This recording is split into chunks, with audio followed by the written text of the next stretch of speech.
Mesdames et messieurs, bonsoir. Très heureux de vous retrouver sur cette tranche spéciale, invité spécial. Notre invité spécial aujourd'hui, c'est Gracien Makoko. Il est juriste. Gracien Makoko, bonsoir. Bonsoir, monsieur Roui. Je salue les téléspectateurs de Matin Libre Télévision. Voilà, merci pour la disponibilité. Non, c'est moi. Voilà, vous avez lu un peu la décision du tribunal de première instance de Cotonou par rapport à cette question de parrainage, cette fiche de parrainage qui a été donc invalidée. Et du coup, cela a provoqué bien évidemment l'annulation de la fiche que détenait le parti Les Démocrates. Déjà, comment comprendre déjà la décision du juge? Oui, il faut déjà commencer par clarifier un certain nombre de choses. Ouais. Il faut mettre l'accent sur le fait que le formulaire nominatif de parrainage qui a été délivré par la Sénat est un acte administratif puisque la Commission électorale nationale autonome est une autorité administrative. Donc cet acte, c'est un acte administratif qui a été délivré par la Sénat dans les conditions requises, donc les conditions légales requises. Et cet acte-là a été remis directement à son titulaire, à savoir l'honorable requérant devant le juge des référés du tribunal de première instance de première classe de Cotonou. D'accord? Et là, ce qu'on peut dire, c'est s'interroger pour savoir si le juge de référé qui a pris la décision d'annulation de cet acte-là a la compétence d'agir comme il a fait. C'est d'ailleurs la question qu'on se pose. A-t-il la compétence de pouvoir décider de ce que nous avons eu? Il faut s'interroger sérieusement sur cette question parce que si on part déjà de l'hypothèse que le formulaire nominatif est un acte administratif, on peut déjà s'interroger si un juge des référés a la possibilité d'invalider, d'accord, un acte administratif. Et si on doit répondre à cette question, on se réfère tout de suite à une jurisprudence de la Cour suprême du Bénin, d'accord, la Cour suprême du Bénin, dans une affaire qui a connu son apothéose en 2019, notamment le 8 février 2019, où la Cour suprême avait décidé que le juge des référés n'est pas compétent pour apprécier la validité d'un acte administratif.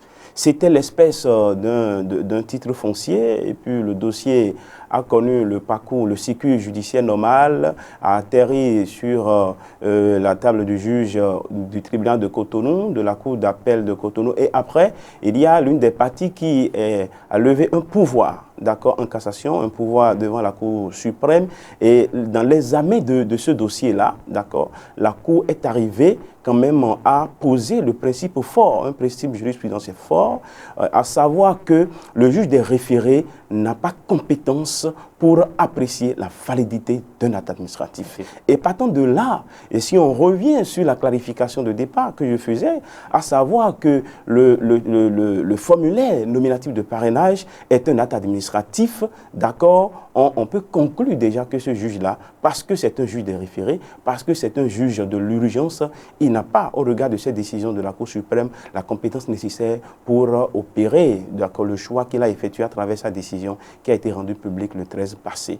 Maintenant, au-delà de ça, il y a quelque chose qui est très connu. Ce qui est connu, c'est que lorsqu'on parle du contentieux électoral au Bénin, le contentieux électoral, ça part de l'établissement du fichier électoral, ça va jusqu'à la contestation éventuelle des résultats définitifs des élections. D'accord? Et donc nous sommes déjà en plein contentieux électoral. Nous sommes en plein contentieux électoral, puisque vous avez vu que même tout ce qui a rapport à ça, que ce soit les droits politiques, à partir du moment où ça touche aux élections présidentielles, ça touche aux élections législatives, c'est bien entendu la Cour constitutionnelle du Bénin qui est le juge exclusivement compétent. Il ne s'agit pas du tout d'une compétence partagée, d'accord? C'est vrai qu'il y a une décision de la Cour constitutionnelle qui a fait croire à un certain nombre de personnes qu'on peut, d'accord, et le juge des référés ou le juge ordinaire peut être fondé à intervenir dans le cadre du contentieux électoral, mais je pense que ce n'est pas le cas. Je vais revenir par rapport à cette clarification. Mais il faut déjà dire que dans notre pays, au Bénin,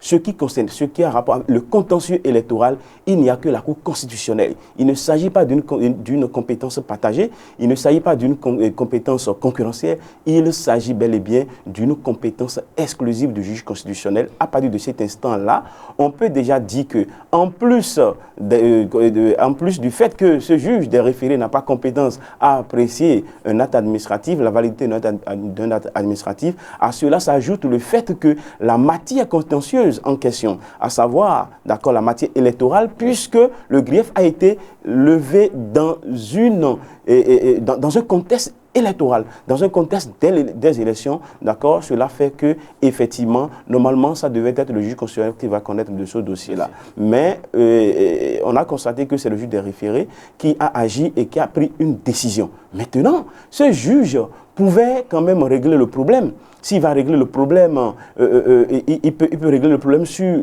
la forme. La forme, c'est-à-dire en faisant quoi? C'est-à-dire en prenant simplement des mesures provisoires. Et c'est ça le rôle même du juge des référés. Le juge des référés n'est pas compétent à s'intéresser au fond d'une affaire. Pourquoi? Parce que lorsqu'on va s'intéresser au fond d'une affaire, c'est qu'on doit quand même écouter les parties, d'accord? On doit effectivement mener, s'il le faut, quelques investigations. Or, je vous disais tout à l'heure que la procédure des référés est une procédure d'urgence où le juge est appelé à décider urgemment, à prendre une ordonnance en toute urgence. Donc, le caractère urgent de la procédure fait que ce juge-là n'a pas le temps nécessaire, d'accord, de mener une investigation approfondie. À partir de cet instant-là, il devrait normalement s'abstenir de s'intéresser au fond du dossier, d'accord, mais s'arrêter simplement sur la forme en prononçant quand même en prenant des mesures provisoires, des mesures conservatoires ou des injonctions selon la forme qu'il désire, d'accord, d'emprunter en tant que juge. Est-ce que l'urgence ne relève pas de ce que on est quand même à quelques heures de la fin de clôture du dépôt des dossiers à la Sénat? Tout à fait, et c'est ça qui justifie que le juge des référés peut intervenir, d'accord, dans une procédure d'urgence, d'accord. C'est ça qui justifie cela. Mais que normalement, quand vous lisez un peu la décision du juge des référés, d'accord, dont il est question, oui, le juge a mentionné que l'objectif même, le point nodal du différend, d'accord, de la requête de ce honorable-là, ce n'est pas une question de validité ou d'invalidité de l'acte de parrainage. Ce n'était pas la question fondamentale. La question, il s'agit bel et bien de la rétention, d'accord, du formulaire nominatif de parrainage par le président du parti Les Démocrates. Ça voudra dire quoi? Si le juge des référés devrait normalement rester dans sa compétence et agir, il doit prendre des mesures, d'accord, pour quand même amener le président de ce parti qui aurait confisqué, d'accord, le formulaire de parrainage à le rendre à son titulaire.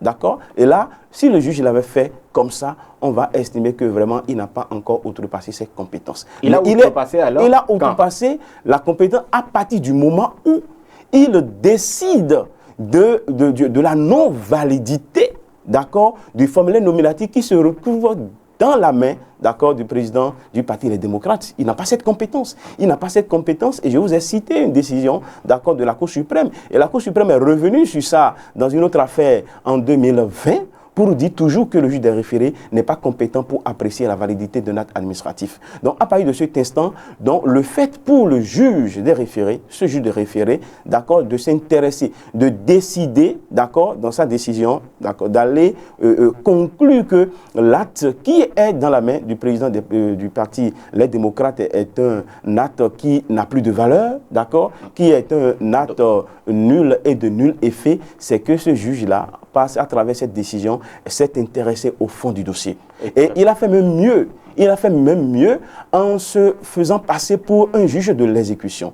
Et on va le répéter, j'ai eu à le dire une fois déjà, quand vous prenez l'activité judiciaire, il y a fondamentalement trois composantes, c'est-à-dire l'instruction, la décision et puis l'exécution. Puisque quand une juridiction rend une décision, il va falloir quand même que cette décision soit exécutée. Mais il y a beaucoup de cas où le juge rend la décision, le requérant a gain de cause, mais il rencontre encore des difficultés d'exécution. Et en ce moment-là, le juge est amené du moins à prendre des mesures pour contraindre, d'accord, et les autorités publiques notamment, d'accord, à faire exécuter cette décision-là. Et un juge des référés n'a pas compétence à agir comme ça.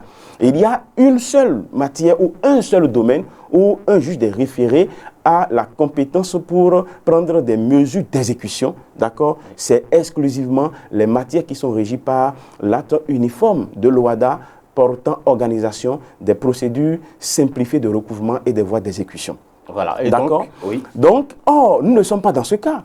Ce n'est pas une demande de mesures d'exécution forcée. Ce n'est pas alors que la Sénat puisse quand même mettre donc en application cette décision du juge des référés. C'est surprenant, mais cela peut s'appréhender de deux manières. Peut-être que la Sénat se dit, bon, c'est une décision de justice, et elle est une autorité administrative. À partir de cet instant, elle ne souhaiterait pas faire obstruction à cette décision de justice. Donc, ce postulat de la Sénat est compréhensible lorsqu'on envisage les choses dans ce sens. Maintenant, ce qui est plutôt surprenant dans la décision ou l'empressement de la Sénat à faire exécuter la décision est que le juge a établi un ordre chronologique d'exécution de sa décision.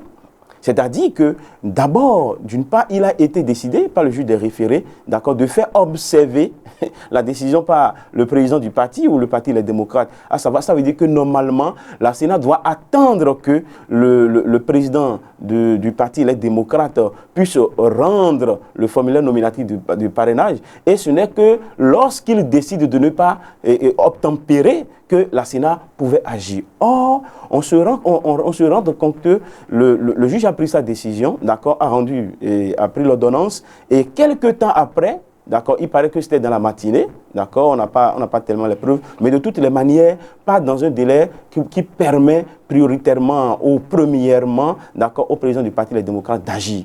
Donc, au lieu d'attendre, d'accord, le fait que l'autre s'oppose, d'accord, à l'ordonnance, la Sénat, on a pu lire une sorte de précipitation à exécuter la décision. Maintenant, d'une part, comme je le disais, exécuter la décision de justice, ce n'est pas une chose mauvaise en soi, d'accord, en dépit du reproche que l'on peut faire dans la rapidité de l'exécution.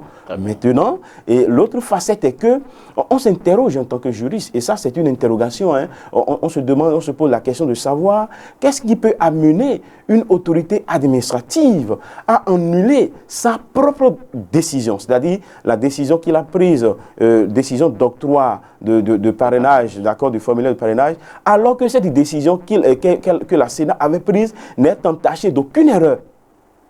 Parce que si l'autorité a pris une décision et l'autorité administrative a pris un acte et que l'acte est entaché d'erreurs matérielles ou l'acte n'a pas été pris dans les conditions requises, d'accord, en ce moment, cette autorité peut être inquiétée, se dit que, effectivement, elle est en tort, elle est en faute, et dans ce cas-là, lorsque une juridiction rendra une décision, elle dit, bon, c'est parce que je suis en tort que la juridiction a rendu la décision, ça devient tout naturel pour l'autorité quand même de procéder à la rétractation, au retrait, et dans certains cas, d'accord, annulé, parce que l'annulation par voie administrative est aussi possible en droit. Bien, voilà. Donc, on s'interroge par rapport à ça. Maintenant, voilà. Quelle est la conséquence politique parce que est-ce que déjà le parti Les Démocrates a une possibilité de se référer, puisque l'une des défenses quand même de ce parti, c'est que le juge donc du tribunal de première instance de Cotonou n'est pas compétent, et donc il faut se référer à la Cour constitutionnelle. Le parti voudrait, selon nos informations, saisit déjà la Cour constitutionnelle, formule déjà le recours devant la Cour constitutionnelle. Est-ce qu'il y a quand même des possibilités d'être en fait entendu par la Cour et d'avoir un avis favorable? Oui, merci beaucoup. Je pense qu'avant de répondre à cette question, il me semble important de faire d'apporter une petite clarification, notamment au sujet de la décision rendue par la Cour constitutionnelle en date du 17 février 2021. C'est que quand vous lisez la décision, la Cour constitutionnelle du Bénin, d'accord, a essayé d'inviter un peu le juge judiciaire dans la question qui tourne autour du parrainage. Et il y a beaucoup qui se sont fondés sur ça pour quand même justifier le fait que le juge des référés est compétent pour agir, d'accord? Je voudrais soutenir la thèse contraire pour dire que cette décision de la Cour constitutionnelle ne justifie pas en réalité, d'accord, l'ordonnance qui a été prise par le juge des référés. Pourquoi? Parce que lorsque vous lisez cette décision, vous comprenez qu'en réalité, la Cour constitutionnelle n'était pas dans une logique, d'accord, de dire qu'en matière électorale, en matière de contentieux électoral, d'accord, que d'autres juridictions, à savoir les juridictions judiciaires, peuvent aussi agir et connaître du contentieux électoral. Ce n'était pas l'intention de la décision. Le juge était en train de dire simplement que, puisqu'il est juge, d'accord, exclusif du contentieux électoral pour les présidentielles et les législatives au Bénin, d'accord, cette exclusivité de sa compétence, en principe, prive toutes les autres juridictions d'action lorsque, comment on appelle, une question touche les parrainages, une question touche les élections. Mais la Cour a anticipé sur le fait que les gens peuvent être arrivés, d'accord, à obtenir de manière frauduleuse un parrainage, d'accord, ou comment on appelle, un formulaire nominatif de parrainage.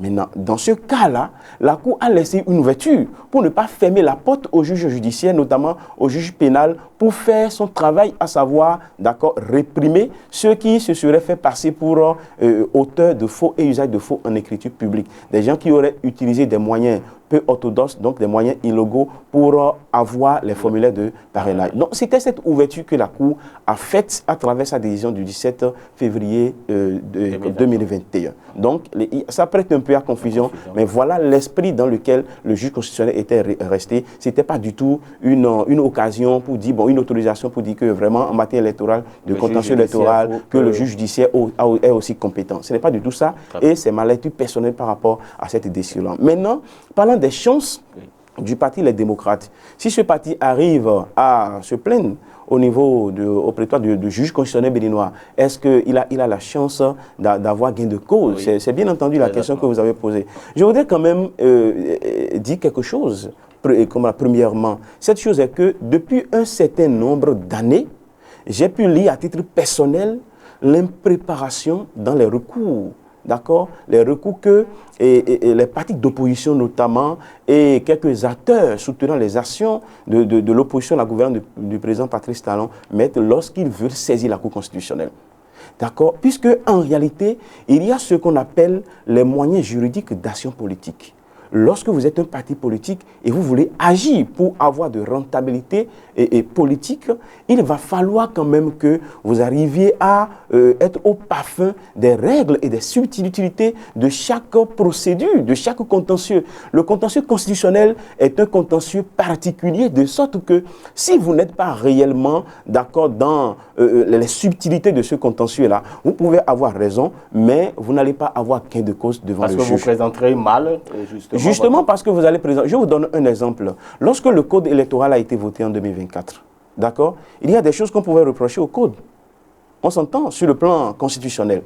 Mais ceux qui se sont portés devant la Cour, dans quelle manière ils ont dit? Puisque la Cour constitutionnelle n'est pas là pour assurer, il n'est pas juge de la légalité. La Cour n'est pas là pour s'interroger aux questions de violation de la loi. Même si la loi est violée, ce n'est pas le problème de la Cour constitutionnelle. C'est quelque chose qui est fondamental et il faut comprendre ça avant d'aller devant cette juridiction-là. Ce que la Cour constitutionnelle peut faire, c'est de veiller à ce que la Constitution ne soit pas violée. Et si la garantie juridictionnelle de la Constitution devrait être effective, nonobstant même la violation de la loi, ce n'est pas un problème. Ça voudra dire que si la loi est violée, si une disposition législative est violée dans le pays, d'accord, le juge a saisi, c'est le juge judiciaire, vous allez devant les tribunaux, vous allez devant la Cour suprême, mais ce n'est que lorsqu'une disposition de la Constitution est violée que le juge peut dire quand même que là, il est fondé pour agir. C'est comme il y a un recours, je ne vais pas donner de nom, un membre du parti Les Démocrates qui est allé devant la Cour constitutionnelle pour dire que il y a tel comportement du directeur général des impôts qui a violé la loi. Mais la Cour constitutionnelle n'est pas intéressée par la violation de la loi. Et elle est intéressée exclusivement par la violation de la Constitution. Donc, vous devez avoir, d'accord, une disposition de la Constitution, d'accord, celle qui est violée par un acte positif ou négatif de tel ou tel acteur, avant que la Cour ne puisse se déclarer compétente. Et donc, pour la plupart de ces cas-là, la juridiction s'est contentée de dire simplement « je ne suis pas compétente ». Et quand la Cour dit ça à chaque fois, moi je lis dans les réseaux sociaux, des gens commentent, il y a généralement une expression qui revient, c'est le contraire qui aurait étonné, un peu pour dire que la Cour est politisée, alors que ce sont en réalité eux-mêmes qui ne maîtrisent pas les subtilités du contentieux constitutionnel. Autrement dit, s'ils veulent avoir des chances devant cette juridiction, en ce qui concerne cette affaire dont on débat actuellement, il va falloir quand même que ce parti prenne les dispositions pour ne pas revenir après crier au voleur. Parce que lorsqu'ils ne vont pas faire les choses conformément, d'accord, et aux règles liées au contentieux constitutionnel, le juge va se déclarer incompétent et ils vont revenir dans l'opinion pour dire que vraiment que le juge est politisé ci ou ça. Donc, c'est déjà le premier niveau d'action à mener si ce parti veut avoir gain de cause. Donc, c'est fondamentalement cela. Après cela, ils n'ont qu'à utiliser les moyens légaux, d'être respectueux devant la juridiction, parce que c'est les sages, il faut une démarche, il y a beaucoup de choses, et lorsque vous respectez les normes, vous allez devant le juge, vous plaidez, si les moyens que vous apportez, d'accord, pour soutenir votre prétention, ces moyens-là sont fondés au regard de ce que la Constitution a prévu, il n'y a pas de raison que la Cour constitutionnelle dise autre chose, à mon sens. Voilà, merci beaucoup. Et nous avons quand même lu un peu également, ça c'est politique, Éric Ndete qui a fait une lettre ouverte donc, à celui qu'il appelle frère et ami, donc le député Soguino.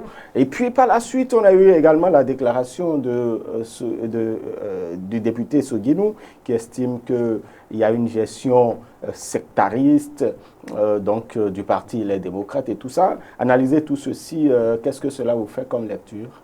De l'indiscipline de groupe, tout simplement. C'est de l'indiscipline de groupe. Et là, je voudrais m'adresser... parce que ce comportement, si nous sommes dans un état sérieux, il faut marcher sérieusement. D'accord? Quand nous sommes dans une république, on veut construire quoi? On veut quel Bénin? Est-ce que c'est un Bénin digne du nom? Un Bénin qui est un État civilisé, un État respectueux des principes démocratiques, un État où il y a la fluidité des idées politiques, un État où les partis politiques sont des institutions dignes du nom, un État où les partis politiques et les politiciens, les politiques sur le terrain agissent de manière conséquente. En réalité, c'est de ça il est question. On ne peut pas attendre, d'accord, la désignation du duo, d'accord, d'une formation politique dont on relève, pour après nous poser à l'opinion publique les questions de gestion solitaire du parti. Mais la gestion a commencé quand? La gestion n'a pas... Si mauvaise gestion, il y en a eu. Gestion solitaire, il y en a eu. Mais ce n'est pas quelque chose d'aujourd'hui. Ça ne date pas d'octobre. Ça ne date peut-être pas de septembre, d'août. Mais pourquoi on attend précisément ce moment-là pour poser ces problèmes? Maintenant, est-ce que le contexte est prêt? Est-ce que même si on pose le problème, est-ce que ces problèmes peuvent être résolus maintenant? Le fait d'inaugurer un contentieux, d'accord, déjà contre le parti, c'est déjà une démarche un peu biaisée à mon sens. C'est une démarche un peu biaisée à mon sens. Parce que vous savez pourquoi? Moi, je me suis interrogé sur la réelle motivation de ce député. Quelle est sa réelle motivation? Puisqu'au final, le formulaire nominatif, c'est vrai qu'il est nominatif de parrainage, le parrain va le remettre au candidat. Ce n'est pas que chaque parrain ira déposer individuellement son parrainage à la Sénat. Ça va faire partie du dossier de candidature. Donc, au final, ce n'est même pas le député qui a réclamé et a créé le formulaire nominatif de parrainage et qui l'a finalement reçu, même si on a des choses à reprocher par rapport à la manière dont la procédure a été conduite. Mais ce n'est pas finalement lui qui va se lever pour dire « Bon, je vais parrainer tel duo, donc je me rends à la Sénat pour aller déposer mon formulaire. » Ce n'est pas ça. C'est encore au parti politique qui va remettre le formulaire et c'est le parti qui va aider le duo à constituer les dossiers et c'est à l'intérieur de ces dossiers-là que nous allons avoir les formulaires comme l'une des pièces maîtresses de l'éligibilité au Bénin. Mais quand on questionne le code électoral, est-ce que l'élu qui parraine a la primauté sur le parrainage que le parti politique? Bon, je pense non, ce n'est pas l'esprit de la loi, puisque la loi a dit parrain, c'est un acte, c'est pour vous. Mais vous ne pouvez pas en faire un usage autre que celui décidé par votre parti politique. Finalement, qui est le vrai détenteur du parrainage? C'est ça le problème. Puisqu'on vous dit, bon, c'est pour vous et ce téléphone, mais en réalité, vous allez utiliser le téléphone là seulement quand telle personne aura décidé et ce que vous allez faire sur ce téléphone-là, c'est telle personne qui va vous le dire. Finalement, est-ce que c'est vous le propriétaire du téléphone? C'est ça en réalité. Ça voudra dire que le législateur, parce que nous avons une histoire quand même, on a une histoire politique dans le pays, on a vu les trahisons de dernière minute, on a vu pendant des années les ralliements opportunistes de dernière minute. Et donc le législateur a voulu régler cela. Je ne dis pas que la méthode que le législateur a utilisée pour régler ce genre de situation est la meilleure méthode qu'il soit, mais c'est déjà une approche D'accord? On va débattre par rapport à sa validité, à sa pertinence, mais c'est ce qui est là, c'est l'existant. La loi nous dit, le parrainage, c'est un document, d'accord, qui est attaché à la personne des parrains, mais l'usage que le parrain fait de son formulaire nominatif de parrainage, c'est l'usage auquel le parti politique l'a destiné. Finalement, entre le parrain et le parti politique qui décide réellement de cela du parrainage. Donc, la question est à ce niveau. Ça voudra dire quoi? Même si on augure une procédure judiciaire et qu'on finit par avoir gain de cause, ce n'est pas soi-même qui pour aller... La preuve, c'est que j'ai suivi. Je ne sais pas si c'est une production de l'intelligence artificielle, mais il y a quand même une vidéo qui circule. D'accord? Si cette vidéo est effectivement, d'accord, résume effectivement ce que l'honorable a dit pour dire que, bon, au final, il peut ramener, comment on appelle, son formulaire de parrainage au parti. Bon, on se dit, mais pourquoi? Bon, pourquoi toute cette tumulte? Est-ce que c'est politique? Se fait entendre. Se fait entendre, oui, mais de cette manière, je pense non. Parce que quand il y a une question, le linge sale se lave en famille. Quel est l'objectif? Vous allez à une élection. Quelle est la rentabilité politique que cela peut, comment on appelle, vous procurer lorsque vous vous mettez sur la place publique pour vous déchirer? On peut s'interroger sur la réelle motivation quand même de cette démarche, mais quand vous prenez l'honorable Rondeté à travers ce qu'il a écrit, bon, il y a une dose de sagesse. Quand même si on voit que derrière ça, il n'est pas, comme l'a dit Maître Adrien Ngbeji, son rôle n'est pas des moindres. Son rôle n'est pas des moindres.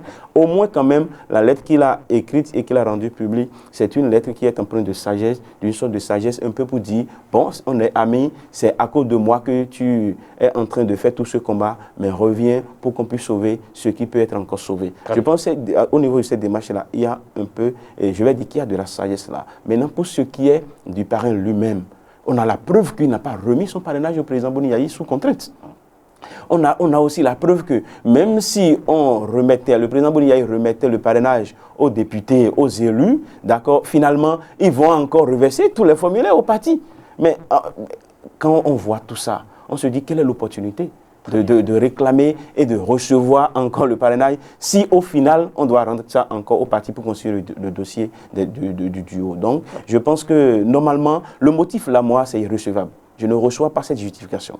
Le fait qu'on dise que vraiment il y a une gestion solitaire, etc., ce n'est pas le moment et ce n'est pas nous en tant que population, d'accord, qui allons arbitrer les différends au sein des partis politiques. S'ils ont des différends, mais il y a des instances disciplinaires. Il doit avoir au niveau du parti Les Démocrates des instances qui s'occupent quand même des divergences internes. Mais pourquoi ils ne préfèrent pas régler, d'accord, l'ASV, comme on le dit, le linge sale en famille, maintenant on vient exposer et on expose quand, à un moment où les supporters de ce parti de l'opposition, d'accord, sont dans l'attente d'une sorte de solidarité, d'une sorte de convergence de force pour aller aux élections. Ils peuvent aller et échouer, même s'ils sont solidaires. On ne refuse pas. Mais quand même, la solidarité est quand même attendue par les militants à la base pour pouvoir quand même nourrir un certain espoir. Très bien. Merci beaucoup à vous, Gratien Makoko, pour ces éclairages. C'est moi qui on va se retrouver une autre fois, certainement, pour aborder peut-être un autre pan de cette actualité touchant à